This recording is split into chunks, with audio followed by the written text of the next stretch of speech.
The air in Hawkins is no longer just heavy with fear. It's thick with the very fabric of the Upside Down. And in these first 4 episodes, we learn a terrifying truth. Vecna isn't just hiding, he's building something. And our heroes aren't just fighting for their town anymore. They're fighting to stop our world from being unmade, piece by piece. Hawkins is a ghost of its former self, a bleeding wound quarantined from the world. The military presence is a cage, but it's a cage keeping the horror in, not just the people. What's brilliant about this setup is the palpable sense of a community living on a dying land. The ground is cracked, the sky is the wrong color, and the air carries a chilling, spore-filled snow that is a constant reminder of the enemy's presence. Within this war zone, our core groups are united but deeply scarred. The most striking change is Dustin. The loss of Eddie has hollowed him out, replacing his brilliant sunny humor with a corrosive anger. He's not the strategist he once was. He's a soldier suffering from battlefield fatigue, and it creates a critical void in the group's dynamic. This forces others to step up, most notably Will Byers. He is no longer the boy drawn to the supernatural. He is being actively called by it. His connection to the Upside Down is no longer a passive scar. It's a live wire, humming with Vecna's influence, and it's both a terrifying vulnerability and potentially their most crucial weapon. Meanwhile, Eleven, Hopper, and Joyce are trapped on the other side, navigating the twisted, familiar yet alien version of their own town. Their storyline is a desperate survival horror game, where every shadow could hold a new monster, and their goal isn't just to get home, but to find a way to hurt Vecna from the inside. The stage isn't just set for a final battle, it's set for a final desperate siege from within and without. The genius of this volume is how it recontextualizes Vecna's goal. He isn't just a monster seeking revenge or conquest anymore. He is presented as a dark architect, a perverse creator. The Upside Down isn't just leaking into Hawkins, it is actively replacing it. We see this in horrifying detail. Vines aren't just growing, they are pulsing, rewriting the very soil and infrastructure of the town, transforming our reality into his. This isn't an invasion, it's a conversion. And the ultimate target of this conversion becomes the show's most chilling twist. It's the children. Vecna isn't just seeking to kill them, he is trying to recruit them, to twist their minds and souls into new soldiers for his dark kingdom. This brings a fresh personal horror that cuts deeper than any Demogorgon. Alongside this, we are introduced to the formidable and mysterious Dr. K, played with cold precision by Linda Hamilton. She is not a successor to Dr. Brenner. She is his dark evolution.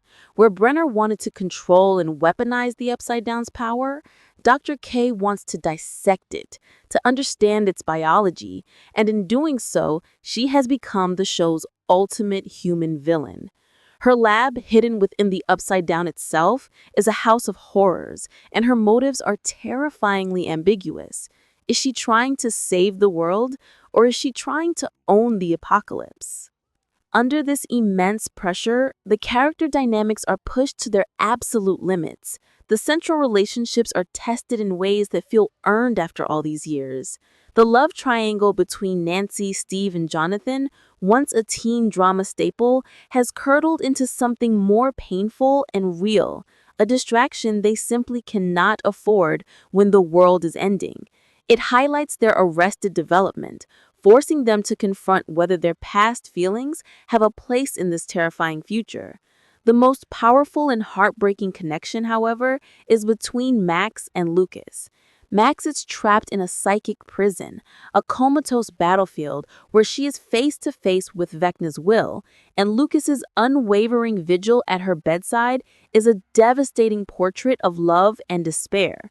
He isn't just waiting for her to wake up, he is trying to find a way to reach into her mind and pull her back, making his storyline one of the most emotionally charged. And then there is the beautiful, unexpected pairing of Will and Robin. With Dustin checked out, Will finds a confidant in Robin. Her sharp wit and open-hearted acceptance give him the courage to explore his feelings about his identity and his connection to the enemy. It's a quiet, character-driven thread that provides the emotional core the massive spectacle is built upon.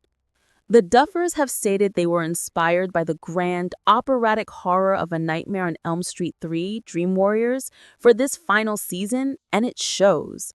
The horror here is less about jump scares and more about a pervasive psychological dread. Vecna's return is masterful. He doesn't just attack physically, he weaponizes memory and trauma, crafting personalized nightmare worlds for his victims that are far more sophisticated and cruel than what we saw before. The show fully embraces its blockbuster ambitions in Chapter 4, delivering a sequence of such scale and tension that it rivals anything in modern cinema. The cross-cutting between a desperate rescue mission in the heart of Vecna's domain and a brutal last-stand battle against a horde of creatures in the town library is a masterclass in pacing. The violence is more graphic and visceral than ever before, a clear signal that the gloves are off and no one is safe.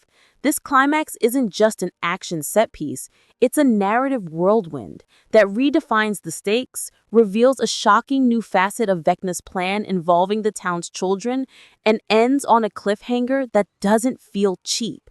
It feels catastrophic. The heroes don't just lose this battle, they are fundamentally outmaneuvered. So, where does this leave us? Stranger Things Season 5, Volume 1 is a triumphant, if terrifying, return to form. It successfully shakes off the minor awkwardness of its exposition-heavy first chapter to deliver a relentlessly paced, emotionally rich, and horrifyingly ambitious beginning to the end. The performances are across the board stellar, with Gaten Matarazzo and Noah Schnapp delivering career-best work, embodying the trauma and resilience of their characters with breathtaking authenticity. The production design is a character in itself, portraying a town being consumed from the inside out. The stakes have never felt more personal or more universal. The volume ends not with a question of if our heroes can win, but how they can possibly recover from this devastation. Vecna is no longer a hidden monster. He is a dark god realizing his prophecy, and our heroes are scattered, broken, and on the defensive.